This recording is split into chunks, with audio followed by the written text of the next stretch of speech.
It's week 33 of the golfing calendar, and we're live from the Australian Golf Centre, home of the PGA of Australia and Golf Australia. And today, well, we feel like changing the name of the show to Talk Matildas to me, because the boys can't stop talking about the Women's World Cup. But we'll get to that. Now, this is Talk Birdie to me with Nick O'Hearn and Mark Allen.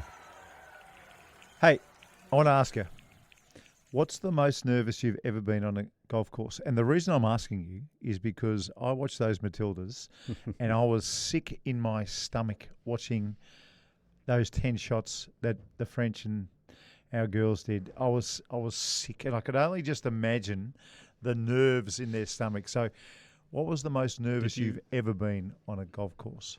Well, the most nervous was my opening tee shot at the President's Cup, which I've probably spoken about before, but I've had a couple of chances to win golf tournaments, and putts to win golf tournaments, they're pretty nerve-wracking. So explain what you felt. And in one case, so I'll give you a prime example. Yeah. The Heineken Classic back in the day, we played here at Royal Melbourne. Yep. Craig Parry and I went into a playoff. First hole of the playoff, he's holed about a 25-footer for par, and I've got a 12-footer for birdie. So I'm thinking if he misses, I just got 2 putts. But I thought, well, this is Paz. He'll probably make it. And he does. Right. So I got a 12-footer, and I thought, right, okay, let's put a good stroke on it. Pretty nervous, obviously, but ball didn't go in. As it turned out, I had 3 good looks for birdie in the playoff, and I didn't make any of them. But I hit good putts. Yeah. They were from distance, but they were pretty nervy. So did you have shaking hands? Did you have shaking knees? Did you just have a tummy full of butterflies? What did you have? It was probably more in the hands in that regard, but again, it wasn't anything I couldn't handle. The shaking knees happened to me at the President's Cup. But I tell you what, watching, as you say, the Matildas, the soccer players, I had to look away a couple of times. It was like, the nerves were right there for me, and I was just watching. Yeah. Imagine what their knees were like. Yeah, who I was most nervous for? And this will sound ridiculous. Sam Kerr. Because it becomes reputational. Yes. It's a bit like Megan Rapinoe, who ended up missing for America. The Sweden kicked 5. They got them all. The only girl who missed for America was the one with the blue hair. That's how people will remember her. Very political person, and she's missed it. And I felt for her. I don't care what you think about her, but I felt for her because she's been such an ornament to American sport. And when Sam Kerr got up there, I've been in the sports media for a long, long time. I know what happens, and I was so sick in my stomach for her, watching her.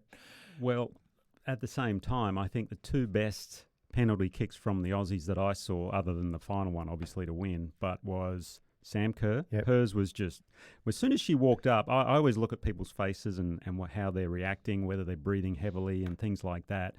Calm as anything, and just slotted it away beautifully. And the other one was Fowler.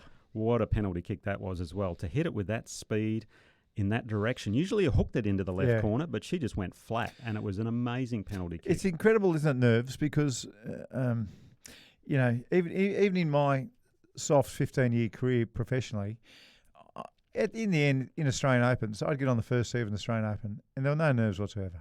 I'm here to play. You didn't have nerves on the first tee? Not at the Australian Open. I always did. Not at the Australian Open. I was ready to go. That was your problem. But you got to have nerves. But I worked up to it. Okay. I worked up to it. The first few, of course there were nerves. But in, Australian Open 6, 7, 8, 9 and so on, nerveless on the first tee. Wow. British Open, I had shaking knees, I had shaking hands, I could hardly breathe. And then Ivor, whatever his name is, on the G from Australia, Mark Allen. I almost threw up hearing him say it because, I'd heard it so often. And, of course, my shot was just the worst little popcorn, disastrous, straight right, popped up in the air. Carnoustie. See, my first Open was at the Old Course, St Andrews in 2000, and my knees were shaking over that tee shot, and I was just thinking, I'm so glad this fairway's 100 yards wide. Anyway, so well done to the girls, and we wish them well tomorrow night. So who wins? We play England tomorrow night. Who wins? We're going to win the lot. Well, I've already texted Wilbur, my caddy, because we were going back and forth with the Aussies in the quarterfinal. England were in the quarterfinal, and I said, mate, I think we've got your number. So we'll see. We'll see. Hey, So exciting. I want to ask you something, okay? Because you and I do a lot of corporate days, and people who listen to this will do a lot of corporate days. I did a corporate day at St Michael's in Sydney. I saw you were up there. Yeah. Who was that for? DLL. So they'll look Nice. after your cash. There's a nice little plug for them. At St Michael's, hadn't been to St Michael's for 30 years. Golf course was fantastic. Guess what? They've been doing some work, and there was only 16 holes. Really? So they played an Ambrose, and they played the Ambrose in under 4 hours because there was only 16 holes. And guess what happened? Normally, after presentations and everything, there is a run for the front door to get out of there. Because things finished early, and because the lunch was well done and professional, everything was good, we couldn't get rid of them. So we've spoken about gimmies a lot on this podcast just recently. They didn't have gimmies on the day, but I've done corporate golf days before where they do have gimmies inside a short putter length. Okay. And that reduces the time of play by half an hour. It should be mandatory, shouldn't it? From corporate golf from this point forward. You've got 4 people trying to hole a 3-footer. I mean, come on, let's just give it to them. I don't mind corporate golf for sure. Yeah, just speed the day up. Just keep it moving. It's an Ambrose. Corporate days when they go for 5 hours and longer, that's an issue. Should be just 4 to 4.5 is enough. Well, they never want to come back. You know, That's true. I do a lot of them. And if it's a 5-hour day, they want everyone to come back and support whatever charity they're looking after. They won't come back.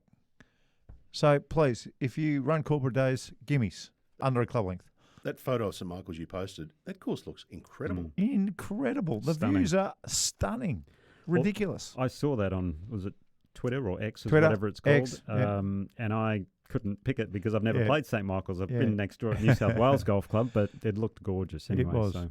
It was absolutely gorgeous. Just before we talk about the golf, I've got one more. Okay. Right. This is a long intro. Yeah, I know. Tommy Fleetwood, who I love and could have won. I thought he was going to do it this week. Yeah, you sent me a text message, go and watch him. Yep. And I was barracking for him because I want him to win at some stage as well because I like watching him play. But my respect went up for him a little bit more. You know, the golfers, they get the 12-inch tour bag and it's so heavy. Mm-hmm. Tommy Fleetwood doesn't. He gets the smaller one. He gets the queen size, you know. Okay. And I like him for that. I don't know why that makes sense to me. I don't know why. But good on you, Tommy. You don't need a 12-inch tour bag. Nobody does. They are so big and so ridiculous, some of them. Well, his caddy was thankful as well, for sure. Yeah. So maybe it was the Memphis heat. Well, it looks nice and neat. Mm. Hey, while we're on that, Yeah, while we're on that, I know where you're going. okay. Well, would you have ever worn shorts had you had the option of wearing shorts? Like I think they should have been given that option this week in the first week of the Fedex Cup Championships. Yeah, possibly. I'm more of a traditionalist, you know, wearing the pants at golf tournaments, the caddies carrying the bag, for instance, rather than pulling them on a buggy. I like that as well. That's a must. So I could wear shorts for sure, but it's not the only thing is with some players, you just don't want to see them in shorts. That's right. I agree. See, I agree with all that. Yeah. I agree with all that. But what would be the trigger? So, see, to me, I think that I don't think you can just wear shorts willy-nilly because I'm with you. I love the look. That you want to play golf with the big boys, well, we're wearing pants. But the reason they brought in shorts all those years ago for the caddies is because we had a few accidents. You know, these guys were carrying those great big tour bags stocked full of golf balls and waterproofs and umbrellas and all kinds of stuff. And we had a few situations when I was playing in America back in the early 90s of caddies passing out, like literally fainting and falling over mid-fairway. Well, that's understandable given they've got 30 kilograms on their back as well at the same time. So So they players, not so much. That's right. See, I'm with you. It's okay. It's not too bad. But, you know, the caddies have been wearing shorts for a long time. We see it in the Live Golf, and well done to Cameron Smith. We'll get to that soon. Yes. I reckon if the tour said, you know what, there's some really hot, humid weather coming up this week, bring your shorts, boys, if you want to wear them. Yeah. And I think it would be a tour decision. Yeah, you could do it at tournaments like this one in Memphis, which is notoriously hot. I've played there before. Quite a golf course, actually. It's not a great golf course, but it really suited me. I played quite well there a couple of times. But Lucas Glover, by the way, we spoke about not wearing a glove. Mm. If he'd have worn shorts, I think we still would have seen that butt sweat. 'Cause he had some serious butt sweat going on. So now here's an early masterclass when it comes to please butt sweat. Okay, Yeah. You either have to wear dark pants, Yes. so it's not going to show, or very, very light pants. That's if you right. go with more the khaki sort of style, You're in trouble. yeah, it's going to show. I'm sorry, And wasn't a good look. It's not a big thing here in Australia, but in America, butt sweat is one of the most disgraceful things you could ever do. Here in Australia, it's almost celebrated. You know, you want the what do they call it, Dan? You know, when the tradies cleavage, whatever it is, when their backside's down. The plumbers. Take a bike. Plumbers cleavage. But over there, if you've got butt sweat, like you're shamed. It's shameful. And they really get stuck into you. Well, I'm fascinated by how he can sweat that much there and then not wear a glove and not sweat in his hands. I don't get it. There was obviously a lot of towel wiping of the grips going on, but even as you give the caddy back the towel and then you're gripping the club, I'm sure you're sweating already. So yeah, it was impressive, though. Hey, we spoke about Lucas Glover last week, and that, I thought he was anchoring. I was pretty sure of it. And we got Stuart McPhee on, a rules official. Mm-hmm. He had a good look, and he seemed to think, it looked like he was anchoring to me. Did you notice this week it didn't seem like it as much? We had a little word to Stuart McPhee, the rules official, before we started today, and he seemed to think that perhaps there was a little whisper. Might have been put on notice, you think? Yeah, because there was no way it was anywhere near the level of closeness to his chest as there was this week. I got a couple of looks because most of the times when you watch him putt, the camera would always go down to the ball and the putter head, so you didn't really see much. But every now and then they'd have an angle where they weren't from behind, and you're spot on. I think there was a little, not so much a gap, but he wasn't pressing into the shirt as much. So it was, whether they've had a word or not, I don't really know. But it looked like it to me. Yeah. It was a different putting action. But you cannot deny the run he's on. I think I saw a stat, these last 22 rounds, 21 of those have been in the 60s. Yeah. An incredible effort. And for his first 18 events this year, okay, I'll give you another stat. Yeah. His best finish was tied for 36 with 9 missed cuts. So pretty average. Very average. In fact, poor. Yeah, poor for a player of his calibre, given for a his US ball Open striking. champ. And now he's fourth on the Fedex Cup list. Just incredible. So last week had one of the great putting weeks, lead in putting. This week he was best in not sand saves, what do they call it? Scrambling. Scrambling, thank you. Best in scrambling this week. And we're going to put it up on our socials, but certainly we had a good look at why he went to the long putter. That was one of the worst case. That was the worst Yip I've ever seen. And a few people have got back to us. That putt was for a 60 back in that Yip that we've seen was really? For a 60. Oh, my God. So he missed that one and then hold the next one for a 61. So can you imagine? To me, that's probably where it started. I think it probably was. Yeah, that was actually a shank with a putter, if there is such a thing. Yeah, well, if the putter didn't have the shank at the top of the club, then that would have been. It could have been a reverse shank. It could have gone left instead of right. Yeah, he wasn't far off missing the whole ball. Correct. Yeah, it was amazing. But we got to put that video up so people know what we're talking about. Yeah, we will. Well, sure. Think about the worst Yip, not a heebie-jeebie. The worst Yip you've ever seen, and get ready, folks, because this is it. And that was. Well, Ernie Els had a couple of good ones at the Masters on that first green as well. If you've ever seen a close-up of those, oof, that was bad. I know you've been in a couple of playoffs. I know you have. And we saw an instance this week where Cantlay had quite a bit of time to wait. And that looks to me like one of the scariest drives, the 18th. It is. I can vouch for that because I had a chance. I needed a birdie the last 1 year to get in a playoff with Dustin Johnson, and I decided to hit it in the water as well. So, but I made a great bogey. Oh, well, it is a good bogey. Yeah, well said. Patrick Cantlay, he ended up making a great bogey in the playoff as well. But I had to drop it way back, unfortunately. Mine, okay. Mine went in early. So you know better than me. I mean, you've kind of, 3 or 4 groups before the last group you finished, so you might have half an hour to wait. You're still warming up, but then you go back out there, and it is an awkward drive by the looks of things. It is, yeah. Well, but to be honest, my playoffs, I've been in the last group each time. I've forced playoffs by screwing up. So. Yeah. So you never had the opportunity to wait? No, I would have loved to, trust me. Yeah. Yep. Well, if you're in that situation, I reckon an easier drive would have been reasonably handy.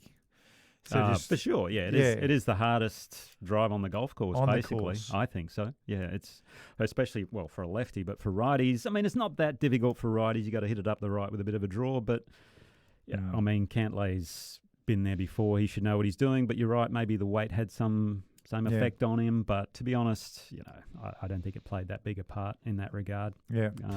But he's always just a tough player to watch anyway. So spending a bit of time over the ball, as we've discussed before. But it was, who did he play with? Rory. I was just and I think I texted you beforehand. It's going to be a tough day for Rory having to wait. But as it turned out, Rory played pretty solid. Pretty solid, yeah. I think Cantlay shot 64 and Rory shot 65. So rock solid.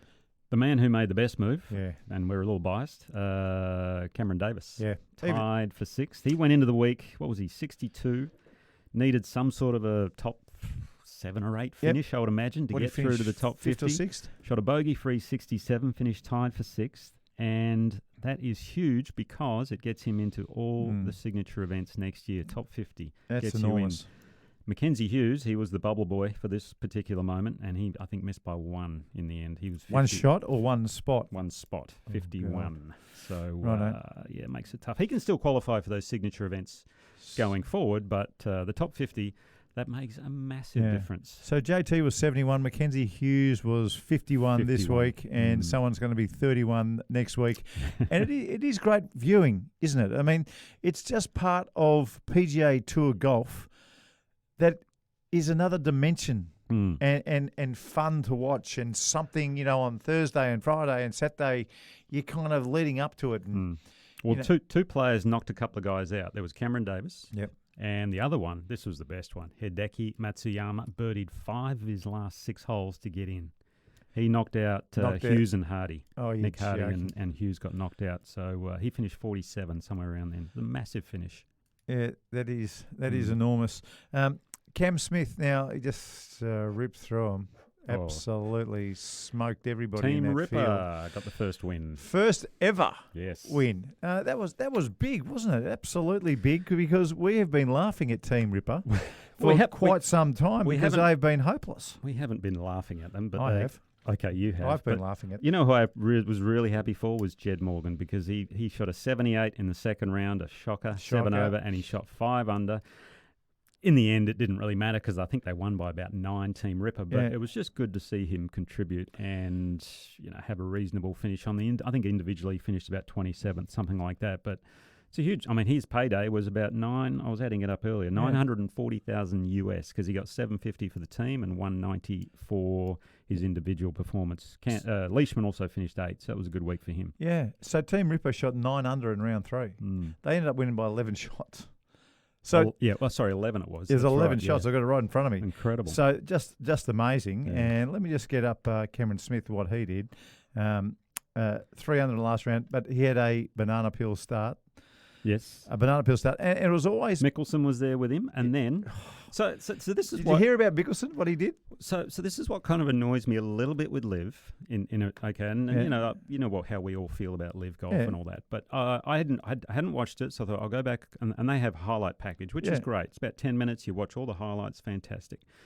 And I was watching the leaderboard, and I thought, Mickelson's within 2 shots here. And then the next highlight they showed, Mickelson's not even on the leaderboard. Correct. And as it turned out, I think he dunked 2 or 3 in the water, made an 8 on a par 3. 8 on a par 3. And we never saw it. I want to see that. I want to see the 8. But they only ever show the good stuff. We want to see the bad stuff. Do you think they're doing that because the Pro PGA Tour people on X and whatever else would have a field day with it?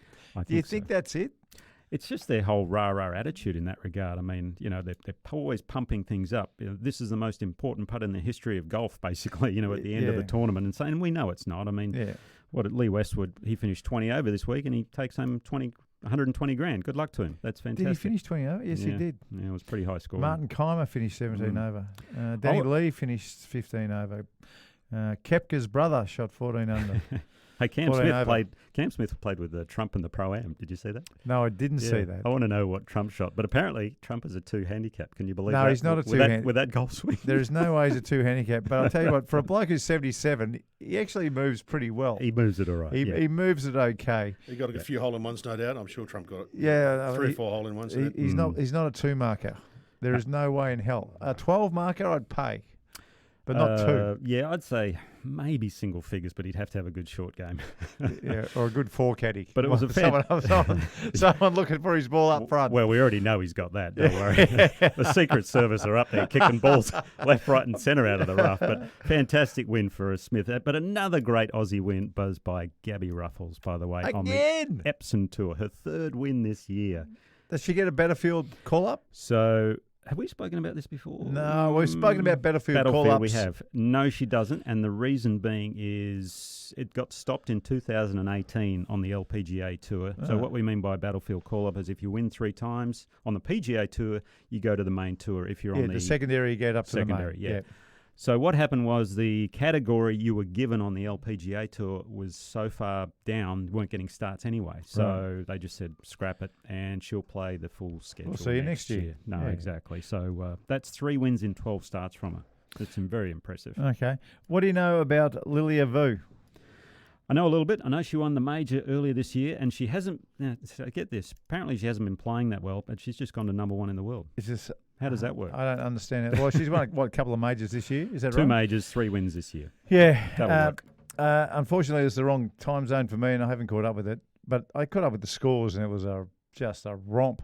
But what I did notice about the Open Championship was Walton Heath. Now, I've heard so much about this joint. And there's been a few courses on TV lately that I really want to go and play, the LA Country Club being one of them. But this joint, Walton Heath, I don't know what the purple flowery bush is called. That's the heather. The heather. Mm-hmm. Well, that was the most beautiful heather I've ever seen. And you don't want to hit your ball in there, trust me. No way. No way you don't. But the way it was positioned in the bunkers and on top of bunkers and heathland and, boring little carries that would ordinarily be. You've got all this beautiful purple flowery. I don't want to call it heathland because I'll get carved up. Heather. Whatever it is. Heather in the heathland. Heatherland. Do they call it Heatherland? No. They should. It just looked superb. I was that wrapped with it. And then I flickered on the US Women's Amateur and they're playing at Bel Air Country Club. My God. How was that? I didn't see any of that. Unbelievable. So you got the Hollywood, suburb of Hollywood, up in the Hollywood Hills. Yep. You've got Bel Air Country Club. Did that look any good? I just snuck home before, and in the end, I'm fast forwarding. You can push the red button on Fox Sports, and you go right back to the start. So I've gone all the way back, and I'm just going through it on times 12 or whatever you can do it on. That's another course. Yeah. Well, the women are playing all the best courses at the moment. They are for sure. What have they played lately? Pebble, Bel Air. This one, Walton Heath. Yep.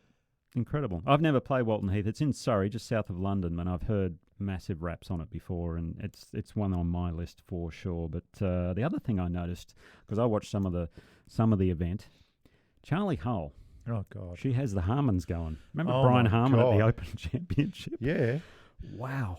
I didn't realise she did that. I mean, I know she's got a very fast-tempoed swing, but she also has the fastest look at the target ever known to man. I mean, I thought Brian Harmon was quick. But the other thing is there's about 12 to 15 of them. It's amazing how many looks she has at the target. So you've seen it? Yeah. What did you think? Well, it's not a pre-shot routine. As golfers, you and I have been trained pre-shot routine-wise since we were 13, 14 years old. It's part of our makeup. And part of that makeup is, Aaron Badley's coach, Dale Lynch, used to always say you could time Aaron Badley's pre-shot routine. It was so metronomic. That's the one thing I don't understand. I'd half cop it if it was 5 looks every time in the same sort of rhythm, but it's not. Sometimes it's 4 looks. Sometimes it's 12. Sometimes it's 10. To me, it's just doesn't make sense in my golf mind what she's doing. And I wonder how long her good form will last. Yeah, well, she's a hell of a player, it obviously works for her. Some players, I remember Jack Nicklaus back in the day, he was one where he would stand over the ball for as long as it took for him to get comfortable to hit the shot. Yeah. Now, I can guarantee for 99.99% of the population who play golf, that is not going to work. Not going to work. It does not work.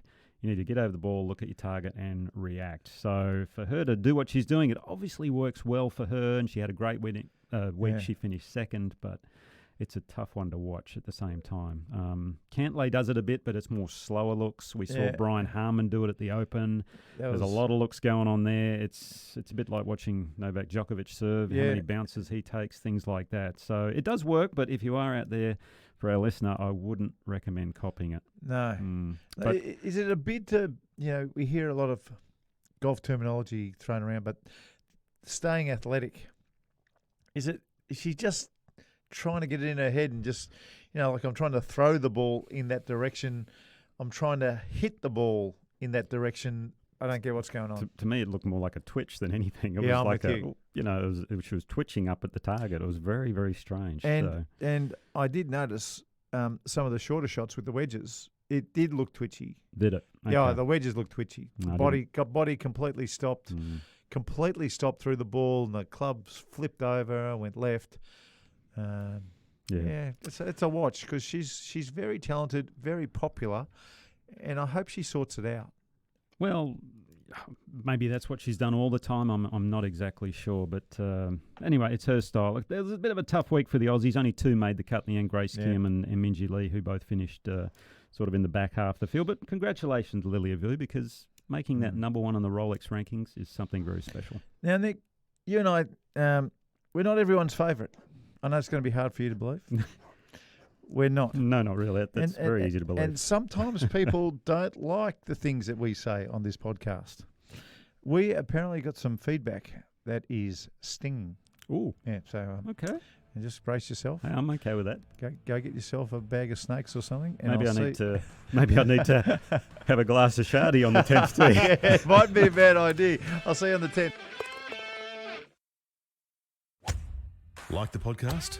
Oh, maybe tell a friend. Drop them a text or share it on your socials. This is Talk Birdie to Me with Nick O'Hearn and Mark Allen. We right? We are good to go. Hey, we've got a very big back nine to get through. We've got the feedback, we've got the results, we've got the top five, we've got the masterclass, and you got a little bit of news. I do, yes. I saw during the week Minwoo Lee confirmed for the Australian Open at the end of the year. Massive news, that's fantastic. Really good. Now, we just need, as you said, Mark, earlier. Cameron Smith, yep. Mark Leishman, Adam Scott. And there are question marks over those three just at the moment. I know that Golf Australia are working very, very hard to get them to the Australian and the Lakes. But watch this space. I'm going to have a heck of a field, I think, at the end of the year. I think you'll see them at the PGA, all four of those boys. Good. Yes, the Australian PGA. But that's not the biggest news for that family. No, it's not. Okay. Dan, the man over here, I don't think this needs to be brought up. I think it does. Started out on Twitter again. I wish I had your handle. And he's got 10 followers. 10 followers. Okay, I got to start following you. I'm going viral worldwide. That's not the news. Okay. One of his followers is Minjee Lee. I love that. That's bigger news than Minwoo playing the Australian Open. I would have loved to have just been looking over her shoulder and just watch the moment she pushed follow to try and work out why. I've got no idea why she's following me. I love it, but I don't know fantastic. Why. Oh, that's great. That is great. Let's get to our caller, Evan Gale, who's got some feedback for us. Let's see if he picks up. Come on, Ev. Hello. Is that Evan Gale? It is. How are you? It's Mark Allen here and Nick O'Hearn. Hey, Evan. Hey, no relation to Terry Gale. No, I get that a bit. Yeah, okay. And whereabouts do you play your golf? Yarrawonga. Oh, apparently he's looking sensational at the moment, Yarrawonga. Really? Okay. Listened to the podcast last week, and I grew up with Jared Lyle in Shepparton, and he was also a no glove wearer. Jared Lyle. That's correct. Yes. Is that right? Yes, I remember playing with Jared at the Heineken. Remember I was talking about it earlier. He came third that year. Correct. He was in the last group with myself and Craig. That was the Jared Lyle Hello World tournament. That's the one where he first got his name in lights. I'll tell you what, the other thing was his dad would have been much better off with the smaller bag too, because he had to carry the big one, and he was struggling that final round. Okay, so Lucas Glover didn't wear a glove. Freddie Couples didn't wear a glove. And now, of course, Jared Lyle never wore a glove. Don't know how they did it. Are you a glove wearer, Evan? Yeah, definitely wear a glove. But Jared, he just had his hands used to sweat, and he used to use the Gripmaster kangaroo leather grips, I think, on his irons and clubs. Well, I made famous right here in Australia, those leather grips. I could never use it. Every time I'd hit a shot with them, I felt like I had to clean my hands. All the sticky stuff, like resin or rosin would be on your hands. Peter O'Malley, I think, had those as well. Palm, he every time I picked his clubs up, just have a feel, my hands would go sticky, so I know exactly what you mean. I couldn't use them either. You'd have to get the towel out and start wiping the stuff off your hands, the whole lot. Hey, boys, the other thing I was going to mention, it's 5 years of Jared's passing on the 8th of August. Righto, so that was a little while ago last week. Yeah, it's gone quick. Gee, that has, hasn't it? That's gone super quick. Well, I mean, just ridiculous to get it as a kid. He was just starting to find some form back on the PGA Tour and to cop it again. It was just ridiculous. He was that lad. One of the most well-liked and well-respected guys on the tour as well. Everyone loved him. Yeah, and had some golden hands through the ball. He used to love watching him swing the golf club. Good on you, Evan. Thanks for calling in, mate. We appreciate your feedback. Thanks, guys. Keep up the awesome work. Good on you, Evan. Evan Gale there from Yarrawonga. It is looking good. Okay, it is time for some feedback, and I'm a little nervous. Well, not Matilda's nervous, but a little bit nervous. Okay. Lots of feedback, guys. A couple of questions for you and a couple of whacks as well, which I'm very much looking forward to. 3-iron or driver or what sort of a whack? 3-iron. Oh, okay. So not too bad. Okay. And one driver.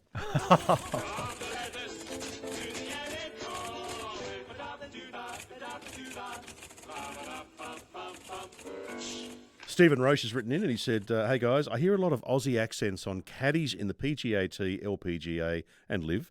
A challenge for you. Is there more caddies or more players on said tours? That is a good question, Roche. How are we going to find out? Have you still got some, I mean, we could call Malcolm Baker the richest caddy in the whole world. True.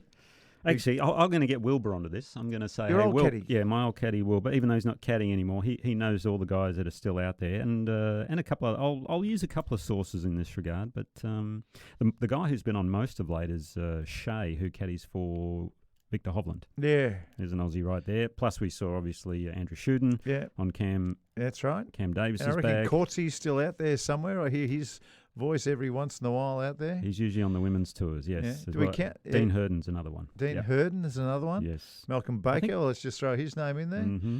Righto. We'll do our homework, Roche. It's a good question, and we'll find out. At a guess, I reckon there'll be more Aussie caddies than Aussie players on tour. Yep, I think so too. Reckon we can report that next week? Yep. That's it's Nick's homework. So thanks, Mark. Clobber him. Yeah, fantastic. Beautiful. Yeah. Zach Thompson is talking about the anchoring from last week. It's super close, but it doesn't look to me like he presses it into his shirt.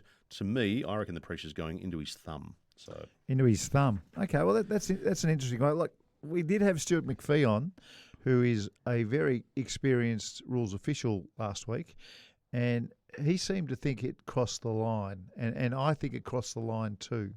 So I'll stay by it. But this week, in his second win, I didn't see one instance where I've gone, I was uncomfortable. This week I reckon he's been told. Yep. I reckon it's simple as that. I think that's spot on. Last week was a bit dodgy. This week looked fine. Fine. A couple more questions here before I get to the wax, because I'm holding them for last because they're going to be a lot of fun. Okay. Jake Cameron has asked, boys, can we have a masterclass on downslope wedge shots from 30 to 100 metres, please? I'll do it next week. He works, and he plays at Lura Golf Club in the Blue Mountains. Okay. Beautiful up there. It's not so much about setup. It's actually what happens to the shot. So I'm looking forward to that masterclass next week. So you're saying it's not about, for me, I'm thinking setup. Yeah, setup's a big part of it. Okay. But what happens, particularly with the short shots off downslopes, to the ball flight and distance is a big part of it. All right, so Jake's asked for a masterclass. Chris Payne has asked for a top 5. G'day, Nick and Mark. Keep up the great work. A good top 5 list could be best recovery shots. For example, the one where Tiger hits a massive cut around the tree from the fairway bunker and it spins sideways on the green was very, very impressive. Yeah, that's actually, I'll do it today. I'll do that one today. Yeah, you and that tiger shot he's talking about will be on the list. That's one of the greatest shots I've ever seen. You better start writing then. All right. Okay. Adrian Diggins has got a question for you guys. Hey, guys, can I get some clarification, please? I'm curious. I'm not questioning if it was a great round of golf, as it most certainly was, and congrats to Bryson for not just the 58 but the 61. My question is about those who have previously shot 59 before and what par was on the courses. Yeah, so it goes from 72s to 70s. Al Geiberger was a 72. The other one I can remember, David Duval was a 72 in the last round to go on and win. So those ones are the most impressive when you shoot in the last round to win a tournament like Duval did. Then you had Furyk was a 70 or a 71. Appleby was a 70 or a 71 in his. That's 70. Greenbrier, yeah. Yeah, so you do give more weight when it's a par 72. We haven't had one on a par 73. Not that you get the odd par 73 course at all, but I think that could be something That'd be something special at some stage. Yeah, that'd be something special. And no women have done it yet. So that's a big one to jump over. Oh, no. Annika, excuse me. I think you did that last time. I've done that twice now. Thank you. All good. DP World Tour, no 59?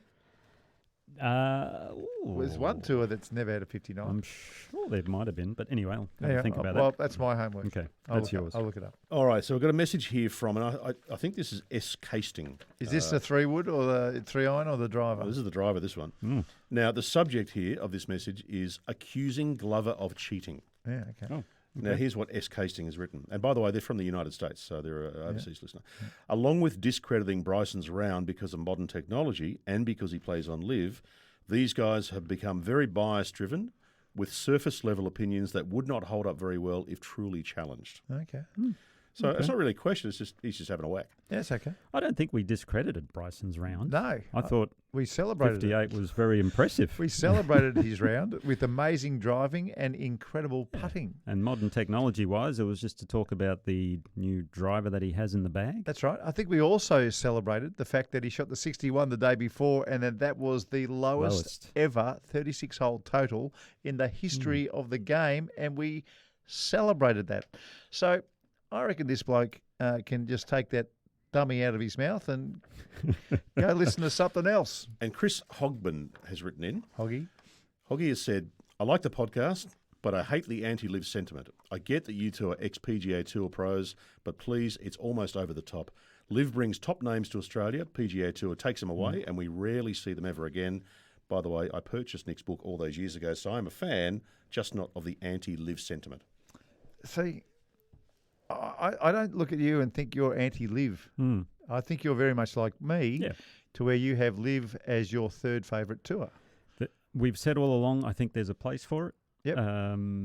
But is it what we love watching? Not particular, which is fine. I think when they have exciting finishes, it's great. And look, I was there at the Live Adelaide event, and it was awesome. Yeah. I mean, the crowds were going nuts. We saw players we haven't seen in Australia for a long time. It really opened my eyes to the whole thing. So I'm not so sure about where, I'm with you. Yeah. I watched it on the telly. I thought it was one of the best things I've ever seen golf-wise on TV. I had a lot of people who went to Adelaide, and they said it was the best event they've ever been to, no matter what sport. But as far as tour goes, it just doesn't, it's like the A-League ladder versus the EPL ladder. We've got relegation and promotion and, what you finish in the top four. What is it? You've just got so many different storylines and scenarios in the EPL. Where in the A-League, it's just who finishes on top, and that's basically it. So to me, there's just more twists and turns in the PGA Tour. More players. Love seeing the kids coming through. Love. There's just more to love, and the DP World Tour as well. Yeah, but no, that's all right. Thanks, Chris, for the feedback. We take it on board. Thank you for purchasing the old book. It must have been Tour Mentality. So get the new one, How to Play Your Best Golf. That'll make you even better. I'm not taking it on board. How's that for a plug? What, you're not taking his feedback on board? No, I'm not. Hang on, you're going to throw a wobbly because some bloke doesn't like what you say sometimes. I just said it's my third favourite tour. So I've got it. It's in front of, what's the secondary tour in the States? The Corn Ferry Tour. It's in front of the Corn Ferry. It's in front of Asia. It's in front of the Sunshine Tour. It's in front of the Canadian Tour. What about MENA Tour? Is it in front of that? It's well and truly in front of the MENA Tour. It's just not in front of the PGA Tour and the DP World Tour. I think you sound a bit defensive. I'm very defensive. That's the feedback of the week. All right, Nick, your time to shine. The results that no one's talking about, but we're really interested in. I do. I quite like this. I've grown to love it, in fact. Oh, that's good. Now, I wasn't so sure at the start, but now I'm in. Well, there wasn't many other results. There is a couple of little ones that I wanted to make mention of. You were just talking about the Corn Ferry Tour, which was in Omaha, Nebraska. Alejandro Tosti. How's that for That's really good. Italian name? He shot 9 under 62 to win that golf tournament. Very impressive. Curtis Luck was his lone Aussie to make the cut, tied 42nd. So he's just plugging his way Still there. cracking along, isn't he, plugging Curtis his Luck? way, Yeah. Dimi Papadatos, he missed the cut, unfortunately. But, they're still kind of hanging around, those guys. Demi still got the best biceps in the world of golf? Could have. Very short backswing, too. Actually, on that, Dimi's got a very short back. We spoke about a little Trevino-ish. Yeah. Lucas Glover and John Rahm, very short backswings. And they're going pretty well. We may have to talk about short backswings at some point. Well, let's just put it in the memory bank that there's got to be a top 5 best ever shortest backswing golfers at some stage. Absolutely. Right. Okay. Champions Tour, there was a lot of big winners. 7-shot win by Stephen Ames over Miguel Angel Jimenez. I used to love watching Stephen Ames swing the golf club. He was a flusher. I also loved when Tiger Woods absolutely caned him in match play when Stephen Ames said something bad about Tiger Woods.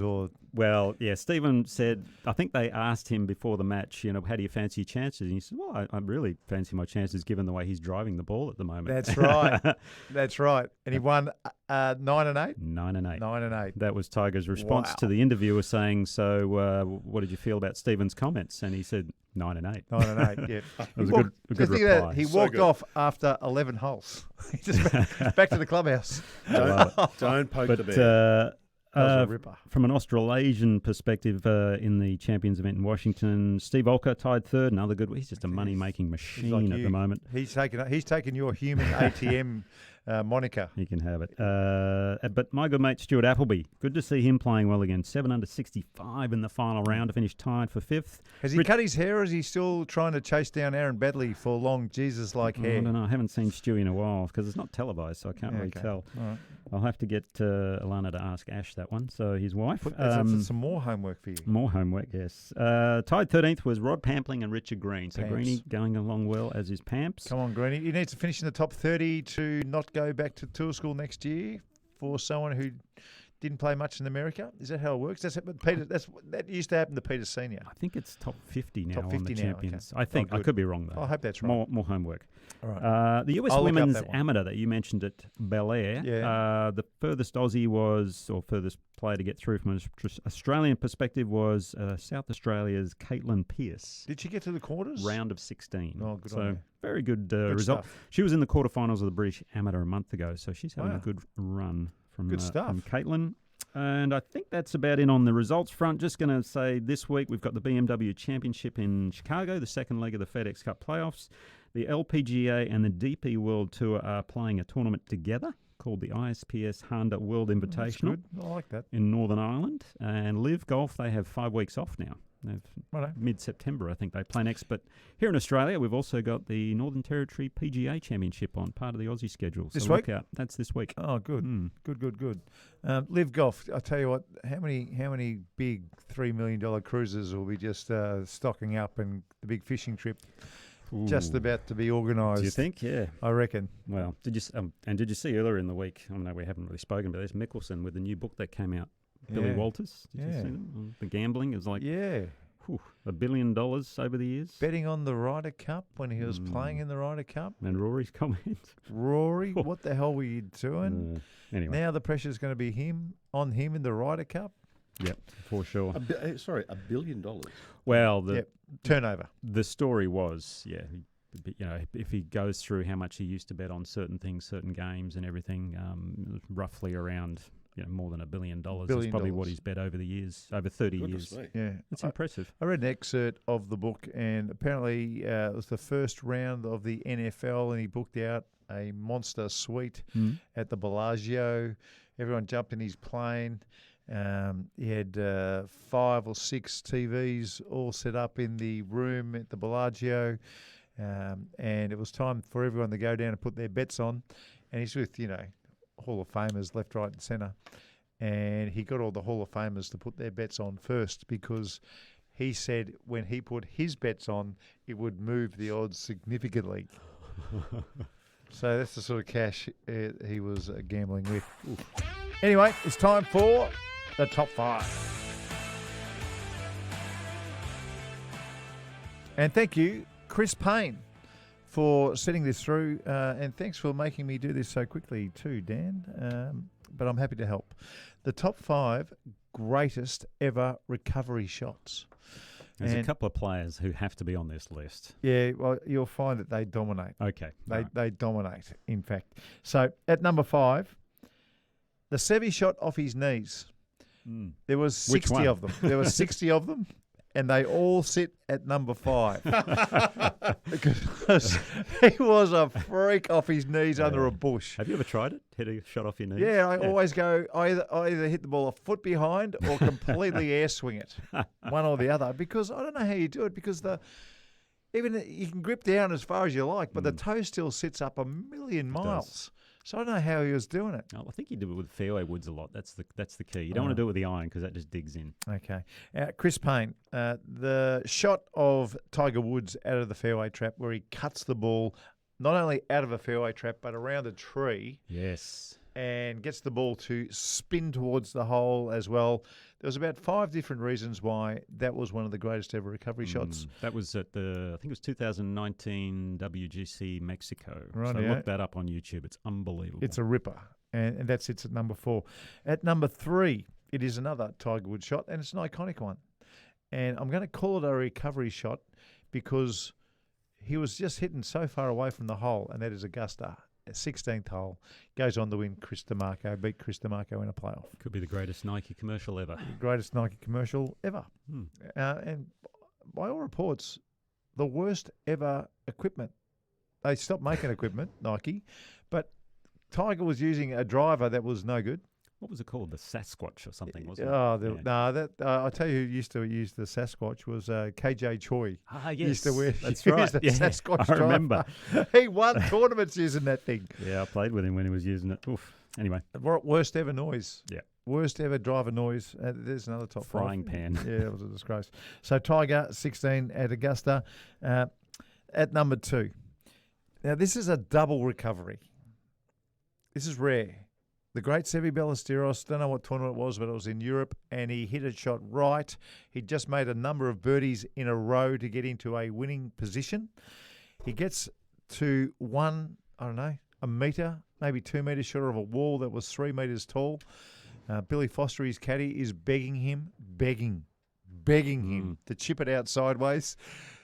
He grabs not the sand iron to hit it over the wall. He grabbed the pitching wedge to hit it over the wall, and he did it somehow. The ball didn't go on the green, but it was short of the green, and then Seve Ballesteros got up and chipped it in.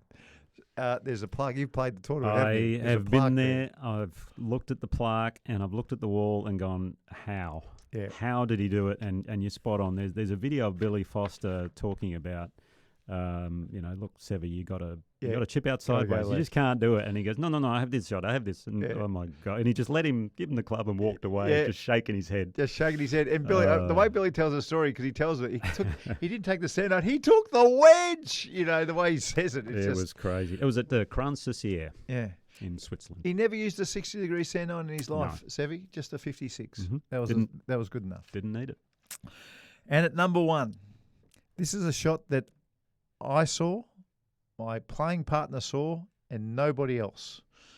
This was at the Australian Players Championship, and it was at Royal Canberra. Okay. And I was playing with Peter Fowler. Oh, okay.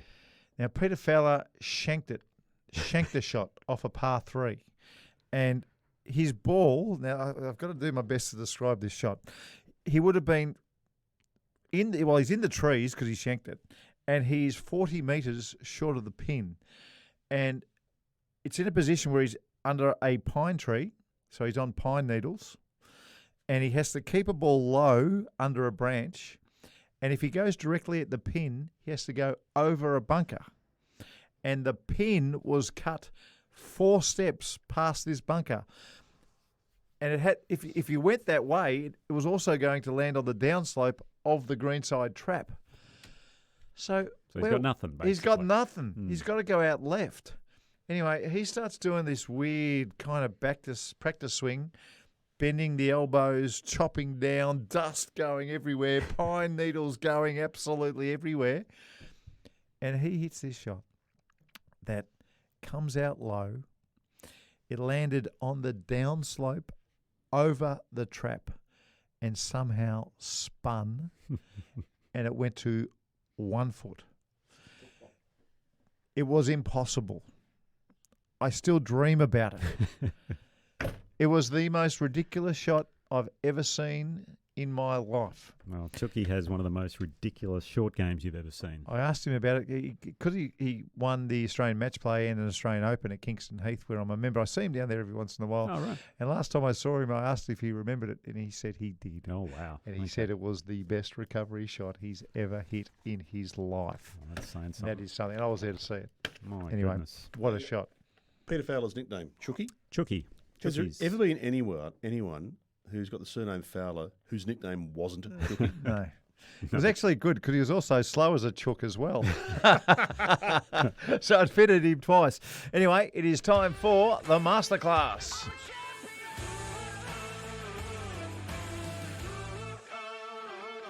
Okay, this week's masterclass is around a couple of the chip shots I saw in Memphis. We had a Lucas Glover on the 9th hole, hit a little toe-down chip shot from the front, just in short of the green. And also, I think on the 10th hole, Patrick Cantlay, who hit a little chip shot out the toe. That wasn't quite so much a toe-down, but it was slightly out the toe. But that's what the masterclass is going to be on today, the toe-down chip shot. Now, you may have done this before, Mark, I can't remember, but it's worthwhile revisiting because it's such a useful chip shot on the golf course, especially when you get the ball just sitting down a little bit in a depression, or if there's a bit of grain involved, if you're into the grain, that's a very good shot to play because grainy grass is never easy to chip off. And we talk a lot about using the bounce and things like that. You can do that in grainy grass, but if it's sitting down a little bit, the toe-down shot is much better. And the way to play it is you just get it much closer to the ball. They have the shaft a little bit more vertical.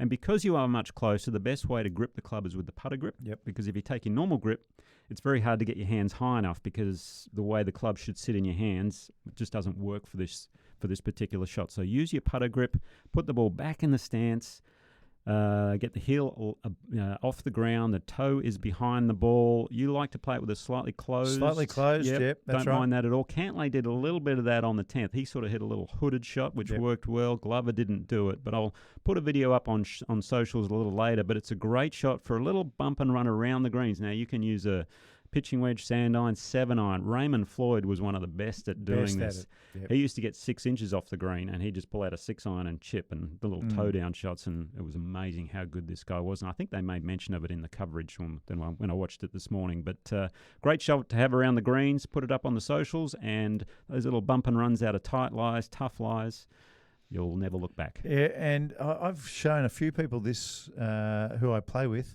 and they hit all their chip shots like it these days because it's not very for a long. It's not for a long chip shot though. No. As far as you don't want to have a big backswing, just a short backswing. Yeah, it's a putting stroke. Yep. It's a putting stroke chip shot, but they use it a lot. They don't put the sole flat on the ground anymore, and it is a good one. It doesn't require a hell of a lot of practice. Just a little bit of know-how. Yes, and if you've got a bit of the chipping heebie-jeebies, it's a great shot to have. The Matildas on Wednesday night, it's going to be absolutely enormous. We wish them well. And please, girls, don't torture us with another penalty shootout. No, I'm going to be texting Wilbur back and forth, I'm sure. Yeah, beautiful. See you next week.